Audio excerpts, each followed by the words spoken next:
మబ్బుల్లో పరిగెత్తే పెరుగులాంటి జన సైనికులకు దారి పొడుగుతా మేడల మీద మిద్దెల మీద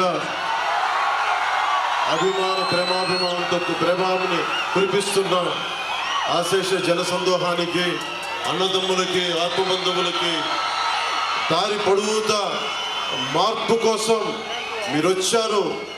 మాకు నిరాజనాలు పలికిన ప్రతి ఒక్కరికి నా హృదయపూర్వక నమస్కారం. నువ్వు హారతిస్తున్నావు తమ్ముడు, ఇది నాకు ఇవ్వట్లేదు, మార్పు కోసం హారతిస్తున్నావు. ఒకటే మాట, ఎక్కడికి వెళ్ళినా రాష్ట్రంలో ఏ మూలకెళ్ళినా యువతి యువకులు బయటకు వచ్చి మాకు మార్పు కావాలి, అలసిపోయాం, విసిగిపోయాం, మాకు మార్పు కావాలి అంటే ఆ మార్పుని నేను ఇప్పుడు గమనించలా, ఇప్పుడు గ్రహించలా. వైసీపీ వచ్చిన రోజునే గ్రహించాను. అందరం ప్రజలు తప్పు చేశారు ఆ రోజున. ఆ రోజు నుంచి ఈ రోజు వరకు నేను మీకోసం పోరాటం చేస్తూనే ఉన్నాను. ఇదే 2009లో మన మీద ఉన్నది పార్టీని నడపలేకపోయాం, పార్టీని నడపడం మీకు చేత కాదని అన్నారు. ఆ మాట తప్పని ప్రూవ్ చేయడానికి దశాబ్దం నుంచి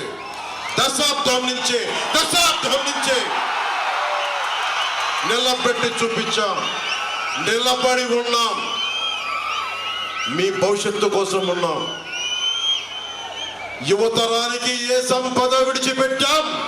యుద్ధము, రక్తము, కన్నీరు తప్ప, గాయాలు, బాధలు, వేదనలు తప్ప, కలలు తప్ప, పిరికితనం, మోసం తప్ప. కష్టాలు మనకి, సంపద పెద్దిరెడ్డి గారికి, మిథున్ రెడ్డి గారికి, జగన్ రెడ్డి గారికి. కష్టాలు మనకి, త్యాగాలు మనకి, బలిదానాలు మనకి. మీ కష్టం తెలుసుకున్నవాడిని, మీలో ఒకరిని. 30,000 మంది ఆడపిల్లలు ఆంధ్రప్రదేశ్ నుంచి గాయమైతే, అదృశ్యమైతే వీళ్ళకి పట్టదు. పెద్దిరెడ్డి గారికి పట్టదు, మిథున్ రెడ్డి గారికి పట్టదు, జగన్ గారికి పట్టదు. వాళ్ళు వచ్చి కేవలం దోపిడీ చేయడం తప్ప, ఇంతమంది ఆడపిల్లలు అదృశ్యమైపోయారే, వీళ్ళ గురించి మాట్లాడాలన్న ధ్యాస లేదు వీళ్ళకి. ఢిల్లీలో ఒకరోజు మిథున్ రెడ్డి గారు కనిపించారు.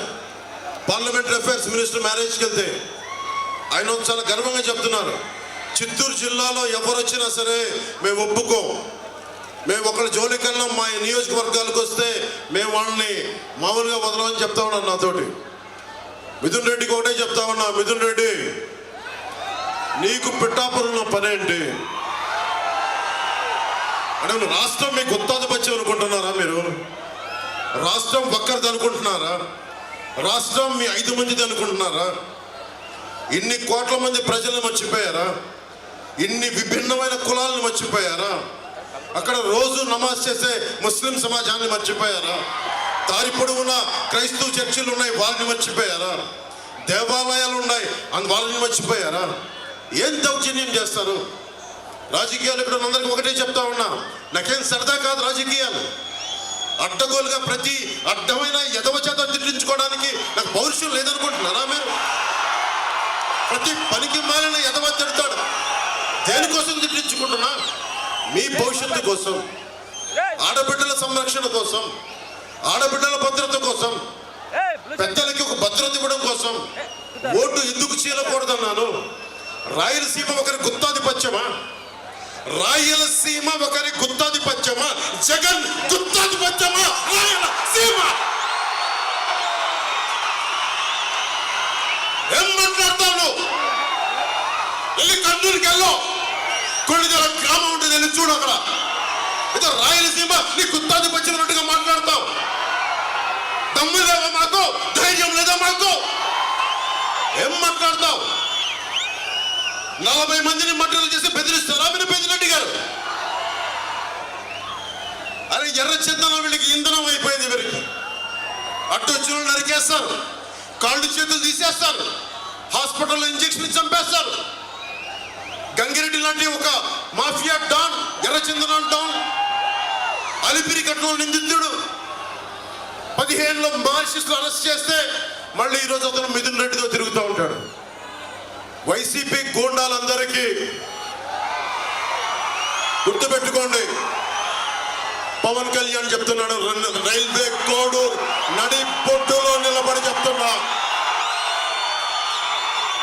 రైల్వే కోడూరు నడి బొడ్డులో నిలబడి చెప్తున్నా, ఒక్కొక్క వైసీపీ కొండాలకి ప్రాణత్యాగం అలా వదిలేయగలని గుర్తుపెట్టుకో. కానీ సగటు మనిషిని బాధిస్తున్నారు మీరు, సగటు మానవ హక్కుల్ని కాలరాస్తున్నారు మీరు. మీ అందుకు చూస్తాం, వీధుల్లోకి లాక్కొస్తాం, మర్చిపోకండి. ఇంతమంది యువతున్నారు, మీరు కళ్ళల ఖనిజాలతో చేసిన యువత. మీరే కనుక నిజంగా గుండెల లోతుల్లోంచి ధైర్యం తెచ్చుకొని రోడ్ల మీదకి వస్తే ఒక పెద్దిరెడ్డి, మిథున్ రెడ్డి, జగన్ రోడ్ల మీదకి రాగలరా? మీకు పిరికితనం వచ్చేసింది మీలో, ధైర్యం తెచ్చిపోయింది మీలో. నేను వచ్చినప్పుడు రోడ్ల మీదకి రావడం కాదు, తప్పు జరిగినప్పుడు రోడ్ల మీదకి వచ్చి బయటికి రావాలి, నిలబడాలి.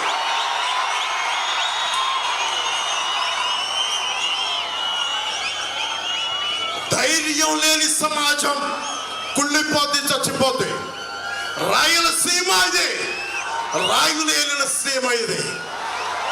ఆ సీమ నుంచి వచ్చి మీరు భయపడతారంటే ఎట్లా? మీరు భయపడతానంటే ఎట్లా? భయపడకండి, నేనున్నా, మీకు అండగా ఉంటా. మీకు ధైర్యం లేకపోతే మార్పు రాదు. ఒకవైపు కిరణ్ కుమార్ రెడ్డి గారు ఉమ్మడి రాష్ట్రానికి ముఖ్యమంత్రిగా చేశారు, ఇంకొక వైపు ఆంధ్రప్రదేశ్ రాష్ట్రానికి, ఉమ్మడి ఆంధ్రప్రదేశ్ రాష్ట్రానికి ముఖ్యమంత్రిగా చేసిన వ్యక్తి. ఒకరు 14 సంవత్సరాలు, ఒకరు 3.5 సంవత్సరాలు ముఖ్యమంత్రులుగా చేసిన వ్యక్తులు. అలాంటిది 5 సంవత్సరాలు వచ్చిన వ్యక్తి, తండ్రి చచ్చిపోతే రెండో రోజు ముఖ్యమంత్రి కావాలని కలలుగన్న వ్యక్తి. ఆ వ్యక్తికి భయపడతారా మీరు? జగన్లో బ్లూ కలర్ రక్తం ఉంటుందా? జగన్ 6 అడుగులు 8 అడుగులు ఉండి అంటే ఏం దెబ్బ పడదా జగన్కి? ఎందుకు భయపడుతున్నారు మీరు? రాయలసీమ మీరు నేల అన్నం తింటున్నారు కదా, మీరు కూడా జొన్న కూడు తింటం లేదా? రాగి సంకటి తింటం లేదా? మీకు పౌరుషం రాదా? మీకు పౌరుషం రాదా? మీకు ఇంతేనా మీ పౌరుషం? పెద్దిరెడ్డికి భయపడతారా మీరు? మిథున్ రెడ్డికి భయపడతారా మీరు? పెద్దిరెడ్డి తమ్ముడికి భయపడతారా మీరు? గంగిరెడ్డికి భయపడతారా మీరు? అరే దమ్ము ధైర్యం ఏమైపోయింది రాయలసీమకి? అరే మీరు ఒకటే చేయండి, గొడవలు పెట్టుకోకర్లా, కత్తులు తీయక్కర్లా, కర్రలు తీయక్కర్లా. వచ్చే మనకి ఎన్నికలు వస్తున్నాయి. ఈ ఎన్నికల రోజున కమలం గుర్తుకి రాజంపేట ఎంపీ పార్లమెంట్ అభ్యర్థిగా కిరణ్ కుమార్ రెడ్డికి గుర్తేసేయండి. రైల్వే కోడూరు అసెంబ్లీ అభ్యర్థిగా జనసేన నుంచి ఆరవ శ్రీధర్ పోటీ చేస్తా ఉన్నారు, వారికి నిలబడండి. చెప్పాల్సిన మేజర్ సమస్యలని చెప్పారు, చంద్రబాబు గారు చెప్పారు. నేను మీకు ఒకటే మాటిస్తున్నా, విద్యార్థులకి ఫీజు రీఎంబర్స్మెంట్ జరుగుతుంది, రాగానే ఫీజు రీఎంబర్స్మెంట్ జరుగుతుంది. అలాగే సిపిఎస్ రద్దు మీద చంద్రబాబు గారు రేపు మేనిఫెస్టోలో చెప్తా ఉన్నారు, ఒక బలమైన పరిష్కార మార్గం కనుక్కుంటాం. అలాగే అడ్డగోలుగా విభజించారు జిల్లాల్ని, వాటిని సరిచేస్తాం. అలాగే ఇక్కడ ఏమైతే ఫుడ్ ప్రాసెసింగ్ యూనిట్స్ కావాలో, కోల్డ్ స్టోరేజ్లు కావాలో అవన్నీ చేస్తాం. ముఖ్యంగా ఇది జనసేన బాధ్యత, ఎమ్మెల్యే మన అభ్యర్థి కాబట్టి మరింత బాధ్యతగా ముందుకెళ్తాం. అన్నిటికంటే కూడా ఇక్కడ ఉపాధి అవకాశాలు పెట్టుకొని, మీకు తెలుసు కిరణ్ కుమార్ రెడ్డి గారు ఎంత అద్భుతంగా చేశారో చిత్తూరు జిల్లాని. ఆయన ముఖ్యమంత్రి హయాంలో ఒకప్పుడు ఒక 40 లక్షలు 50 లక్షలు ఉండే ఎకరం ఈరోజు 12 కోట్ల రూపాయలకి వెళ్ళిపోయింది ఆయన పుణ్యమాని. అలాంటి చోట్ల పరిశ్రమలు రాలా, ఉపాధి అవకాశాలు రాలా, ఎక్కడికి పారిపోతాం? మాలాంటి వాళ్ళందరం వచ్చి రాజకీయ దురంధరులు చంద్రబాబు గారు ఎన్నో దెబ్బలు తిన్న వ్యక్తి, ఆటుపోట్లు ఎదుర్కొన్న వ్యక్తి. అలాగే ఆయన నిజంగా ఆయన అనుభవం రాష్ట్రానికి అవసరం. అందరం కలిసి వచ్చాం, ఈగోలు తగ్గించుకున్నాం, సైజులు తగ్గించుకున్నాం. ఎక్కడ నెగ్గాలో కాదు, ఎక్కడ తగ్గాలో తెలిసిన వాళ్ళు.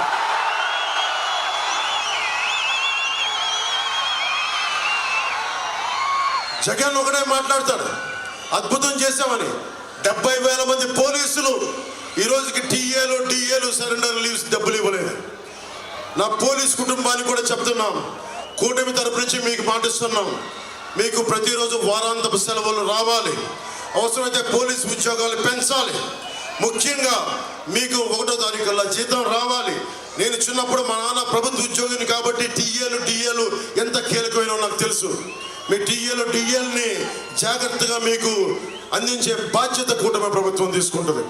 అలాగే ప్రతి ఒక్కరికి ఇది చెప్పాల్సినవన్నీ పెద్దలందరూ చెప్పారు. నేను ఒకటే మాటిస్తున్నా, ధైర్యం చచ్చిపోయింది ఈ సమాజంలో. ఇంతమంది ఆడపడుచులు ఉన్నారు, మీరే ధైర్యం నింపాలి. యువతకి ధైర్యం మీరే నింపాలి, వీరతలకం దిద్దాలి. ఒక్కొక్కరికి అన్యాయాలపైన అక్రమాలపైన నేను ఎదురొట్టి నిలబడాలని చెప్పి మీరే వీరతిలకం దిద్ది ఈ రాష్ట్రానికి రాయలసీమకి మీరే ధైర్యం నింపాలి. నేను మీకు మాటిస్తున్నా, మేము దెబ్బలు తినడానికి సిద్ధంగా ఉన్నాం, గాయాలు తినడానికి సిద్ధంగా ఉన్నాం, నేనైతే ప్రాణాలు వదలడానికి కూడా సిద్ధంగా ఉన్నాను. ఒకటే నాకు పిరికితనంతో ఉన్న సమాజం చిరాకు, నాకు పిరికితనంతో ఉన్న సమాజం చిరాకు. ధైర్యంగా ఉంటేనే మార్పు వస్తుంది. ధైర్యం ఉన్న చోటే లక్ష్మి ఉంటుంది, ధైర్యం ఉన్న చోటే సంపద ఉంటుంది, ధైర్యం ఉన్న చోటే అభివృద్ధి ఉంటుంది. మీరు భయపడిపోయి ఒక పెద్దిరెడ్డికి, ఒక మిథున్ రెడ్డికి, ఒక జగన్ రెడ్డి గారికి భయపడితే అస్సలు భయపడాల్సిన అవసరం లేదు. ఈ దేశం మనుషులు, ఈ దేశం మీరు సమగ్ర సంకల్పం, యువత ఈ దేశపు సమగ్ర సంకల్పం, కలల ఖనిజాలతో చేసిన యువత. మీరు భయపడతారంటే ఎట్లా? మేమున్నాం. బూతులు తిట్టే అసెంబ్లీ కాదు, గౌరవప్రదమైన అసెంబ్లీ. మన రైల్వే కొడూరు సమస్యలు కానీ, బ్రిడ్జి సమస్యలు కానీ, రోడ్ల సమస్యలు కానీ, సాగునీటి తాగునీటి సమస్యలు కానీ అన్నిటినీ బాగు చేస్తాం, అన్నిటికీ నిలబడతాం. ఆయన ముఖ్యమంత్రిగా ఉన్నప్పుడు కిరణ్ కుమార్ రెడ్డి గారు 1000 కోట్లు, 1500 కోట్లు, 2000 కోట్లు ఇచ్చిన వ్యక్తి. కానీ దాన్ని సరిగ్గా సద్వినియోగం చేసుకోలేకపోయాం. చంద్రబాబు గారు ఉన్నారు, కిరణ్ కుమార్ రెడ్డి గారు ఉన్నారు, చాలా బలమైన నాయకులు ఉన్నారు, కేంద్రంలో మోదీ గారు ఉన్నారు. మేమందరం కలిసి ఒకటే నిర్ణయించుకుంటాం, మీకోసం సేవకుల్లా పనిచేస్తాం. మేము మీ బాధ్యతని మా భుజాలపైన పెట్టుకొని మా ఒళ్ళు వంగిపోయినా, మా వెన్నెముక విరిగిపోయినా మీకోసం పనిచేస్తాం. ఒకటే చెప్తా ఉన్నాం, ధైర్యంగా ఉండండి, మేమున్నాం. మార్పు తథ్యం.